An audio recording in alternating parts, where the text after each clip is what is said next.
예전에 제가 호주, 중국의 무역 갈등에 대한 영상을 만든 적이 있는데요. 오늘 그 업데이트 가겠습니다. 안녕하세요, 김지윤입니다. 자, 오늘 호주와 중국의 무역 갈등 그리고 그 뒤에는 어떤 이야기들이 있는지 2편이라면 2편인데요. 네, 그 이야기를 오늘 좀 해보려고 합니다. 지난번에 제가 다른 영상에서 당시 호주의 와인에 중국 측에서 200%가 넘는 관세를 매긴 것을 두고 사실은 이보다 좀 더 뿌리 깊은 갈등이 있다라는 이야기를 한 적이 있어요. 그러면서 중국의 랜드브리지라는 그룹이 호주의 노던 테리토리, 북쪽에 있는 다윈 항구에 99년간 운영권을 가졌다. 그리고 이것이 호주 안보에 어떤 의미를 가지는지 이런저런 이야기를 나눈 적이 있습니다. 오늘은 그거 말고 또 다른 이야기를 좀 해보려고 합니다. 먼저 그 이후에 어떻게 됐느냐부터 정리를 좀 해야겠죠. 결론적으로 말씀을 드리면 그 이후에 갈등이 더 깊어졌다라고 할 수 있을 것 같아요. 호주의 연방의회에서 8개의 주정부 그리고 대학 등이 외국의 정부와 맺은 협정을 뒤집을 수 있는 권한을 연방정부에게 주는 법안을 통과시켰어요. 그러니까 이게 어떻게 보면은 명백히 중국을 겨냥했다라고 볼 수가 있는데요. 그래서 다윈항에 대한 얘기는 사실은 지금 결정이 난 상태는 아니지만 호주 연방정부에서 이것을 면밀하게 재검토하고 있다라는 것까지 나온 상태입니다. 그리고 지난 2월이었죠. 호주의 스캇 모리슨 총리가 중국의 1대1로가 호주에게 별 이익이 없다라는 발언을 해요. 그리고 그로부터 한 2달 후쯤에 호주의 빅토리아 주에서 중국의 1대1로 계획에 참여하기로 했었던 MOU를 파기를 합니다. 그리고 중국은 호주와의 무역 협상을 그만두겠다라고 또 화를 냈죠. 그리고 논란이 됐었던 200%가 넘는 관세가 붙은 호주의 와인, 호주 측은 이것을 WTO에 제소를 한 상태입니다. 자, 싸움이 만만치 않게 돌아가고 있는데요. 많은 사람들이 이렇게 되면 호주가 굉장히 어려워지겠다라는 이야기를 했었어요. 왜냐면은 호주의 수출의 3분의 1이 중국 시장으로 가거든요. 그리고 이 호주 수출의 70%가 사실은 원자재입니다. 그런데 중국이 수입하는 철광석의 60%가 호주산이고요. LNG의 50%가 또 호주산이고요. 석탄의 40%가 호주산입니다. 그러니까 서로 간에 사실은 굉장히 상호 의존하는 상태다라고 얘기를 할 수 있겠죠. 게다가 중국은 지금 코로나를 극복했다고 하고 다시 경제 활성화를 위해서 세계의 공장으로서 가동을 지금 막 시작해야 되는 시기이기 때문에 원자재가 정말 필요한 시기이기도 합니다. 그래서 결론은 아직까지는 중국이 호주에 치명타를 입히지는 못했다. 사실은 호주가 조금은 발을 뻗고 있다라는 얘기도 나옵니다. 석탄 같은 경우에는 규제가 이미 10월에 들어갔었는데 다른 나라가 사갔다고 합니다. 어디냐? 바로 인도가 사갔다고 하고요. 그리고 호주에게는 정말로 킬러 상품이 있죠. 바로 철광석입니다. 호주는 세계 제1의 철광석 생산 국가예요. 제2위가 브라질인데 브라질보다 한 2배 정도 더 많이 생산을 하고 그리고 아주 질도 높다고 하죠. 그래서 중국이 호주로부터 많은 철광석을 수입을 하고 그리고 두 번째로 많은 철광석을 수입하는 나라가 역시 브라질인데요. 두 국가로부터 수입하는 철광석 양을 비교를 해보면 호주산 철광석 양이 브라질산 철광석 양보다 무려 3배가 넘습니다. 그러니까 정말 많은 철광석을 호주에 의존하고 있다고 할 수 있죠. 선물 시장 이런 데 관심이 많으신 분들 같으면 아실 거예요. 철광석 가격이 어마어마하게 뛰었죠. 덕분에 호주에서 철광석 산업에 종사하는 사람들은 요새 아주 호황을 누리고 있다고 합니다. 물론 굉장히 타격을 입은 분야가 있어요. 예를 들면 랍스터라든지 와인이라든지 이런 거를 수출하던 업자들은 지금 상당히 어려운 처지에 처했고요. 물론 두 국가 모두 지금 이 상태가 계속해서 유지되기는 어렵다라고 생각을 하는 것 같아요. 그래서 두 국가 모두 다각화를 시도를 하고 있습니다. 중국 같은 경우는 원자재 수입 국가들을 좀 더 다각화하려고 노력을 하고요. 그 중에 하나 꼽히는 것이 아프리카 지역에 있는 국가들이죠. 철광석 같은 경우는 기니가 굉장히 질 좋은 철광석을 많이 생산해낼 수 있다고 하는데 시간이 좀 걸릴 것으로 보여서 당분간은 어려울 것 같고요. 호주 같은 경우도 여러 다른 국가로 수출하는 방안을 생각을 하고 있습니다. 대표적인 경우가 베트남, 말레이시아, 인도네시아 같은 동남아시아 국가들이죠. 그리고 그 와중에 유럽연합이라든지 영국과의 자유무역 협정도 추진을 하고 있고요. 자, 시작은 호주 와인 관세에서 시작을 했지만 그보다 훨씬 더 뿌리 깊은 근본적인 원인이 있다라는 이야기를 좀 해드리고 싶었는데요. 오늘은 정치권 이야기를 조금 해보겠습니다. 얼마 전에 퓨 리서치라는 미국의 여론조사 업체 그리고 호주의 띵크탱크인 로위 인스티튜트, 로위 연구소에서 호주 사람들이 중국에 대해서 가지는 감정을 조사한 적이 있어요. 호주 같은 경우는 중국에 대한 부정적인 생각을 가진 사람들이 81%로 나타났습니다. 우리가 한 75%로 같은 조사에서 나타났었거든요. 그 우리보다도 훨씬 높은 것이죠.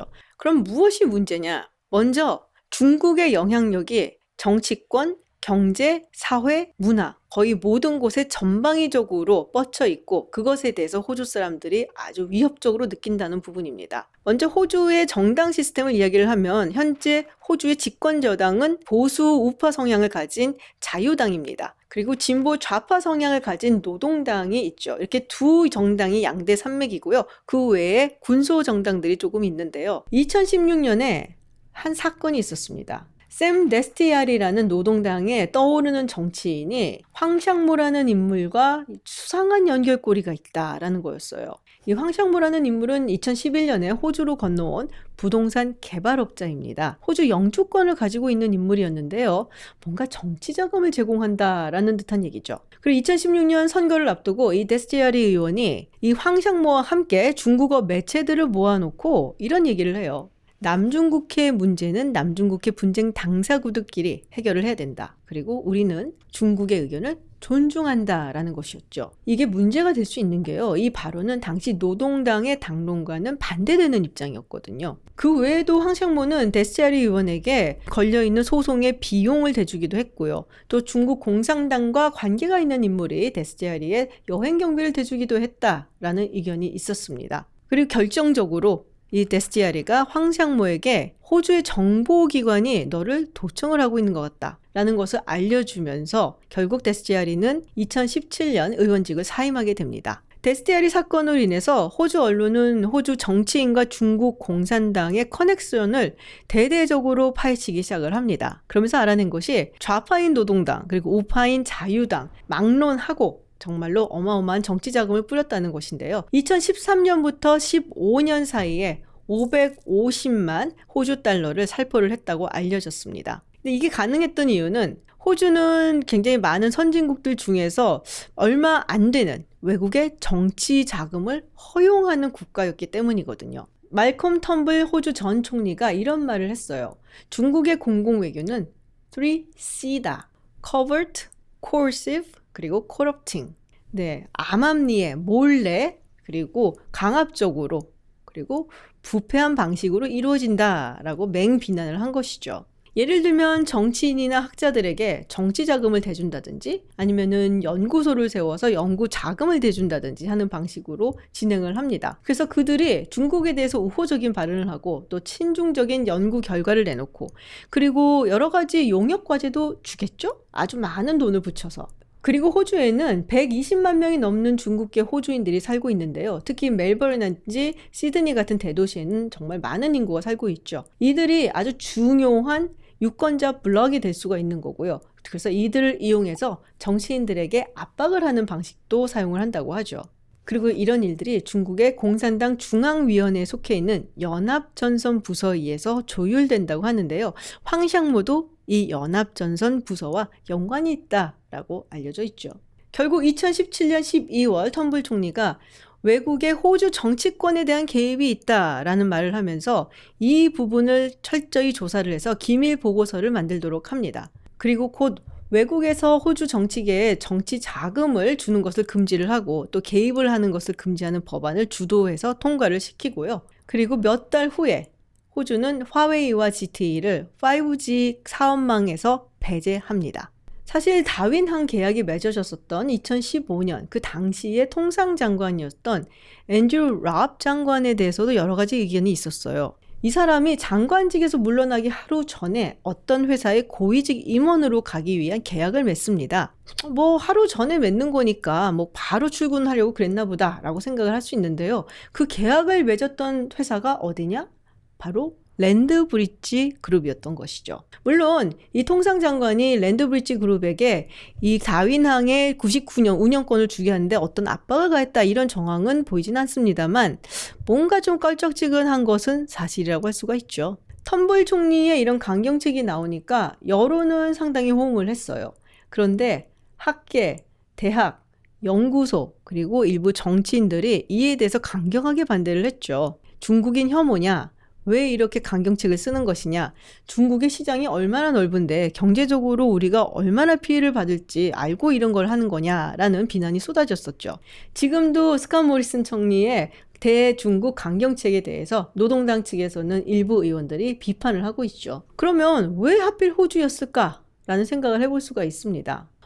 좀 강경한 매파 쪽에 속한 학자들은 이런 말을 해요. 중국의 목적은 미국과 미국의 동맹국들의 관계를 끊어놓는 것이다. 호주 같은 경우는 당연히 미국의 동맹국일 뿐만 아니라 호주가 위치하고 있는 남태평양 지역 그리고 남중국해와도 상당히 가깝다는 점. 그래서 호주가 중국 편이 되어준다면은 전략적으로 아주 중요한 파트너가 될 것이다 라고 생각을 했던 것이고 그래서 전방위적인 영향력을 끼치려고 했던 거다라는 이야기들을 합니다. 그런 의미에서 지난 6월에 있었던 G7 정상회의가 호주에게는 상당히 의미가 있다고 할 수 있습니다. 호주도 우리처럼 G7 국가는 아니었지만 초대를 받아서 이 회의에 참석을 했는데요. 스캇 모리슨 총리가 주장하던 이야기들이 좀 많이 공동성명에 들어갔다라고들 하죠. 물론 모리슨 총리의 의견을 다 받아들여서 여기서 주도적인 역할을 했다라고 볼 수는 없겠지만 거기서 일정 수준의 컨센서스는 이루어졌다라고 볼 수가 있어요. 예를 들면은 코로나 바이러스가 중국 우한에서 어떻게 발원을 했는지 이게 정말로 수산시장에서 나온 것인지 아니면 연구소에서 나온 것인지 철저히 조사를 해야 된다라는 의견에